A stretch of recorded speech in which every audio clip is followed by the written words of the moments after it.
Estudo bíblico Êxodo 27, versos 1 a 8, o altar do holocausto. A maior peça de mobília, também conhecida como o altar do holocausto, Levítico 4, versos 7, 10 e 18, situava-se no átrio do tabernáculo. Esse altar era uma estrutura oca feita de madeira de acácia, cheia de terra ou de pedras não lavradas. Capítulo 20, verso 24. Ela era coberta não com ouro, como as peças no interior do santo lugar, mas com bronze, com 2,29 metros nos 4 lados e 1,37 metros de altura. Semelhante às outras peças de mobília e equipamento, nos 4 cantos da saliência havia argolas de bronze, pelas quais passavam varais de madeira revestidas de bronze, a fim de se carregar o altar. Versos 6 e 7. Havia em cada canto uma ponta de bronze, chifres, verso 2. Uma grelha ou tela de bronze estava colocada dentro do rebordo do altar para baixo, verso 5. Ou sob a saliência do altar até ao meio, isto é, a meio caminho.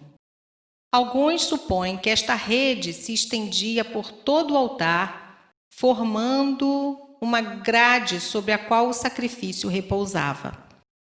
Outros creem que a saliência sustentada pela rede dava volta ao altar e formava um lugar para os sacerdotes ficarem enquanto sacrificavam.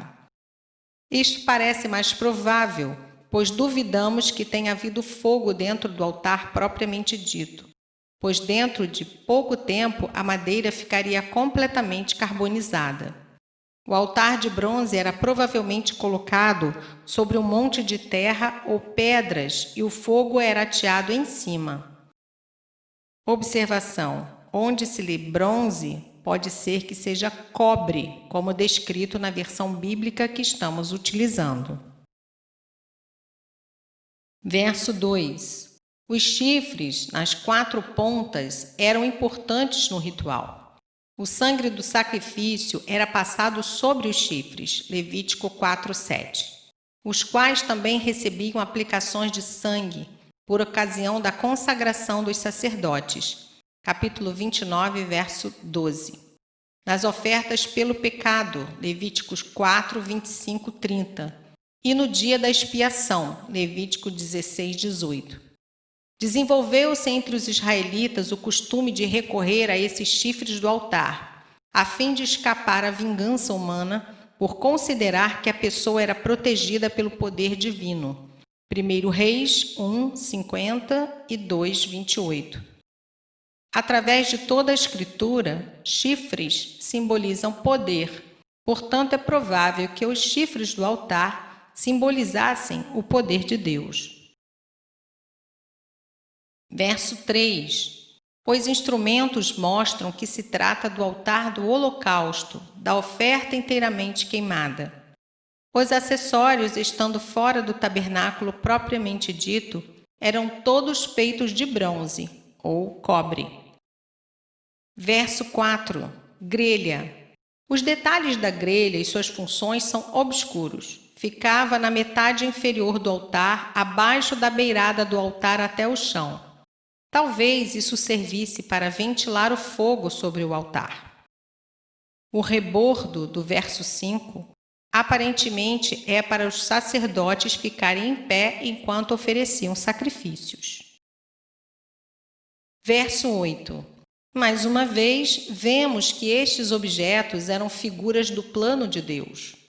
O altar dos sacrifícios aponta para a parte suprema do plano de Deus, o sacrifício do Senhor Jesus Cristo para pagar o preço dos nossos pecados. É de madeira e, em certo sentido, a cruz foi o altar de Cristo, onde ele foi sacrificado. As ofertas diárias feitas no altar uniam o povo de Israel no culto e eram uma lembrança de que sem derramamento de sangue não há remissão de pecados. Hebreus 9, 22. Até o dia em que Cristo se ofereceu a si mesmo uma vez para sempre. Hebreus 9, 28. Versos 9 a 19. O pátio do tabernáculo. Verso 9, pátio. Área ao redor do tabernáculo, que se estende num comprimento de 46 metros, 100 côvados, por 23 metros de largura, 50 côvados. Estava envolvida por cortinas de linho branco, suspensas sobre colunas.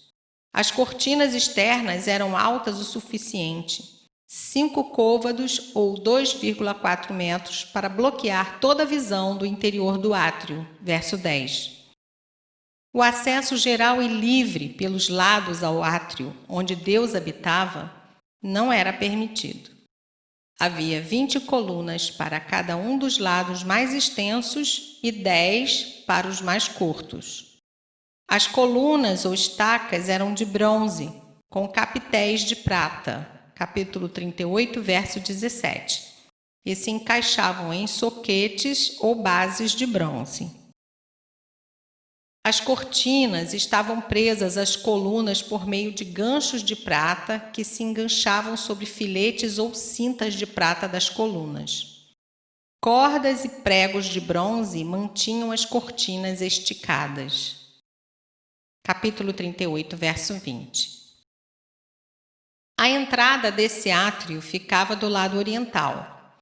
Ali, as cortinas se estendiam por 6,86 metros de cada canto, deixando 9,14 metros para a entrada. A entrada se fechava com uma cortina de tapeçaria bordada, como a cortina da entrada do próprio tabernáculo. O átrio pode representar a vida aparente, formal da igreja, que é exposta às tempestades da vida. O santo lugar pode ser comparado com a vida particular de oração, meditação, consolação e inspiração dos crentes. Verso 12, ocidente, é a parte traseira do tabernáculo, atrás do Santo dos Santos. Verso 16, uma abertura de 9,15 metros do lado leste era coberta por um reposteiro. Era a cortina de entrada para o átrio do tabernáculo. Ela tinha cor diferente daquela cortina que circundava o átrio retangular. Claramente, havia somente um caminho para adentrar-se nesse lugar especialíssimo, escolhido por Deus e enfaticamente indicado como o lugar de sua habitação com o povo.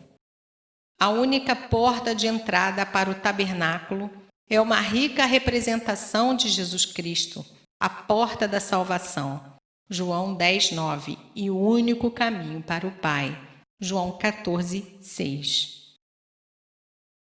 A porta de 9 metros no tabernáculo é ampla o suficiente para todo homem ou mulher entrar levando seu sacrifício e aponta para a amplitude do amor de Cristo, que não rejeita ninguém que vai a Ele.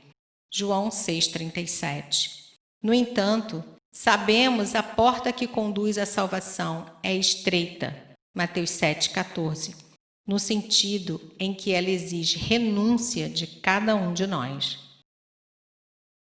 Verso 19. Os utensílios do tabernáculo.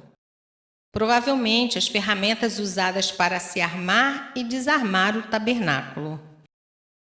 Versos 20 e 21.